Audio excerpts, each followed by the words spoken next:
Hi students, today we are starting Unit 2, Growth and Expansion, and this is Notes 1 on Foreign Policy of the Early United States.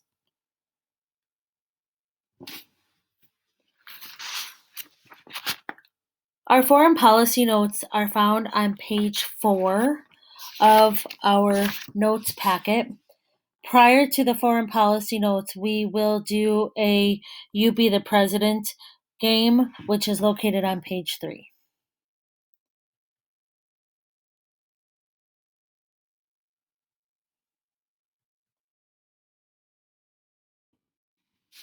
So for those of you who were not live with us, the You Be the President game was 5 scenarios as President of the early United States. Your goal is to do what's best for your new growing country, both at home, which is domestic policy for your citizens, and in response to other countries, which is foreign policy, to increase your nation's power and influence in the world. So the scenarios are actual events that the first 5 presidents faced. And the game is to find out if you could be an effective leader and secure re-election to the elective branch.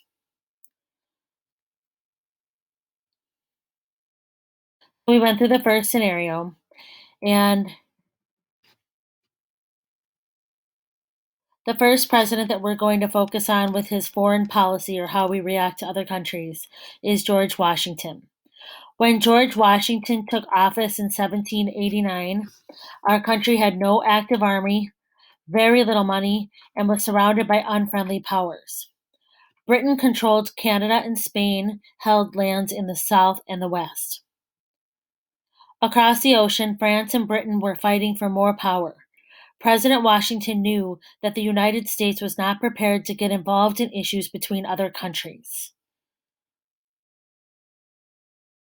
And he knew that we weren't ready to take on the world at all.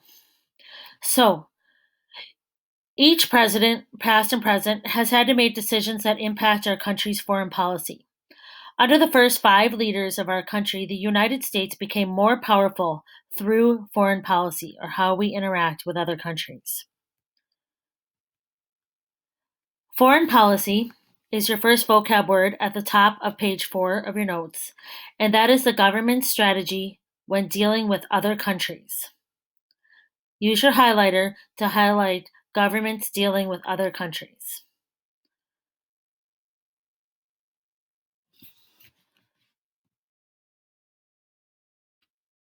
Washington's presidency. During Washington's presidency, Britain and France were at war with one another. The U.S. economy needed to trade with both of these countries. But George Washington knew that our new nation did not have the military power or the money to fund getting involved in anybody else's war. So George Washington announced a policy of neutrality. And neutrality says that the United States is not going to help either side. So we needed to trade with both of them, but we didn't want to enter into a war. So we stayed neutral. Washington also avoided making any alliances with foreign nations. An alliance is where you kind of make a pact to help each other out in times of needs. He didn't want to do that because again, he wanted to stay neutral. His policy was one of isolationism, and he wanted to avoid political and military agreements with other countries. So, isolationism is avoiding political and military agreements with other countries. Avoiding agreements with other countries. Basically, when you are in isolation, like we are familiar with COVID, we keep to ourselves, right? So, George Washington's policy, as we are a brand new country, is for us to keep to ourselves. Isolationism. When we talk about the word neutrality, we are talking about not choosing sides in a dispute or war between other countries. Staying neutral, not choosing sides.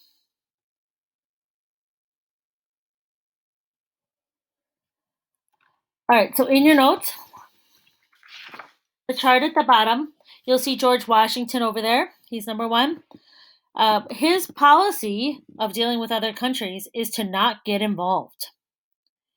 He did not want to choose sides in the war between Britain and France. So you'll see on the bottom that there's a little foreign policy spectrum. And on one side is complete isolation, where we just keep to ourselves. And the other side is where the United States gets involved in relations with other countries. George Washington will fall all the way on the left over there. So put an X and write Washington above it.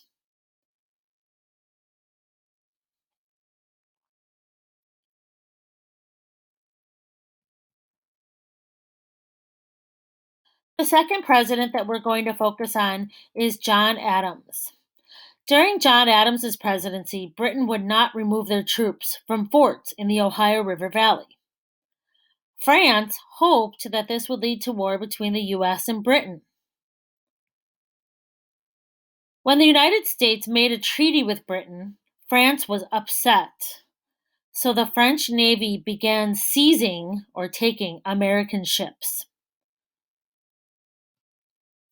Adams and Congress began to spend money to build up the U.S. military, including naval ships, to protect our U.S. shipping. France's new leader, Napoleon, agreed to work towards peace. But this lost Adams' popularity with American merchants, who lost ships and money to the French. So our problem here is that France tried to get the United States and Britain to go to war because that would give France an advantage over Britain. But instead of going to war, we made a treaty with Britain instead. And so the French Navy, to retaliate from that, they were upset. They started taking American ships that were carrying our supplies and money and so forth, going from America to Europe. Okay, so the problem here was that when Napoleon came into power for France, he agreed to work towards peace with the United States, but because Americans had lost stuff to the French, they were upset that Adams was willing to work for peace with Napoleon. So in your notes, John Adams did not get involved. Okay, foreign policy, he didn't get involved. He did not start a war with Britain. He did not go to war with France. He did build up the U.S. Navy to help protect American shipping and trade, however. So he's not quite as much of an isolationist as Washington is, but he's still over on that end of the spectrum. So on the spectrum, please mark an X and write Adams above it.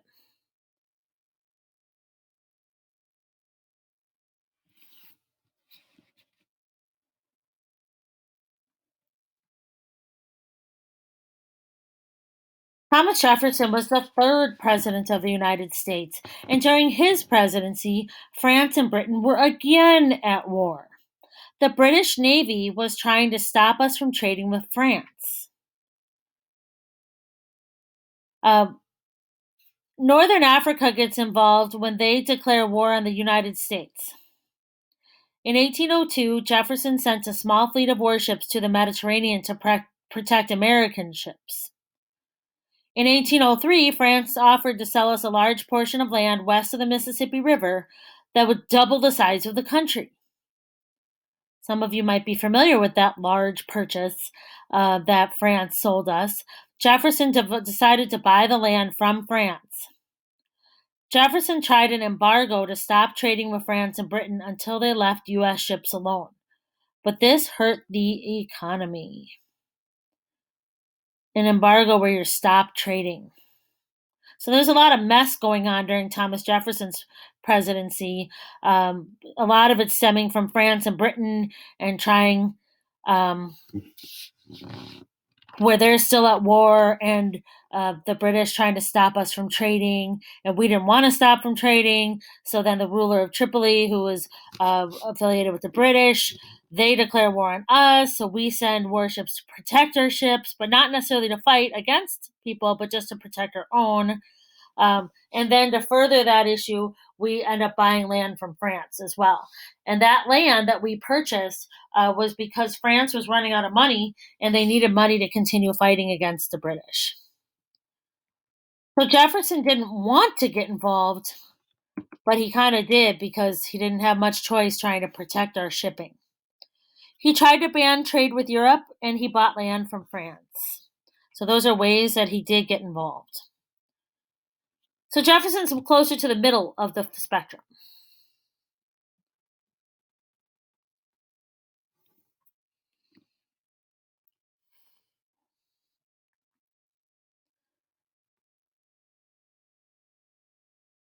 All right. James Madison became the fourth president of the United States. And during his presidency, France and Britain were still at war, and neither country wanted the U.S. to trade with their enemy. So Madison decided to offer a deal to both countries. He basically said that he would stop trading with the enemy of the country who promised to leave U.S. ships alone. France agreed, and the U.S. stopped trading with Britain. But Britain got more angry with this, and they started and continued to kidnap U.S. sailors and seize U.S. ships heading to France.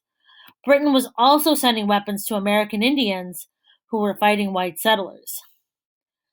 So you see that involvement starting to ramp up between France and Britain and the United States. So Madison offers his deal. He says, hey, whoever stops messing with our U.S. ships, we'll stop trading with the opposite group. So France is like, we'll stop messing with the ships. And so we stopped trading with Britain. When that made Britain angry, they started capturing our sailors and seizing our ships. In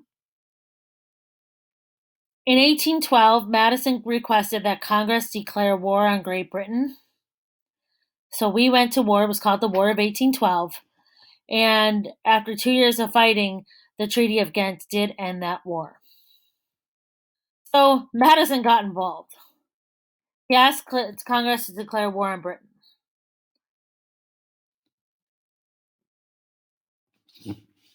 On the spectrum, he's getting closer to that total involvement on the right-hand side.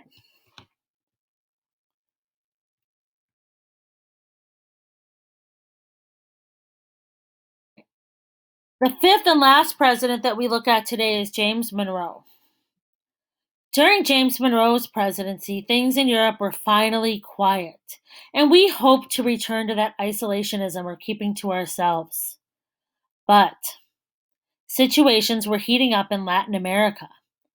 Those were regions from Mexico through South America, and they were rising up against Spain. Americans and the British supported the independence movement of these new Latin American nations. They hoped they'd now be open for trade. So we wanted these new countries in Latin America to start getting their independence because then we thought we could trade with them. But other European countries wanted to support Spain.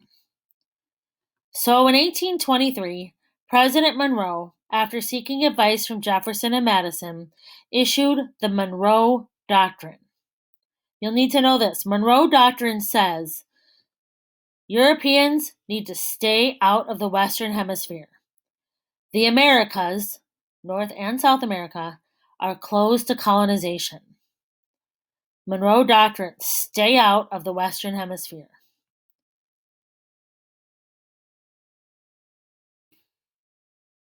See that image there? That Monroe Doctrine's basically saying you don't get to cross this dotted line. We are off limits to you guys coming in, to trying to take over, and to control the countries in the West. So James Monroe definitely got involved as well, and he told European countries to stop colonizing North and South America. And on the spectrum, he's over there next to Madison.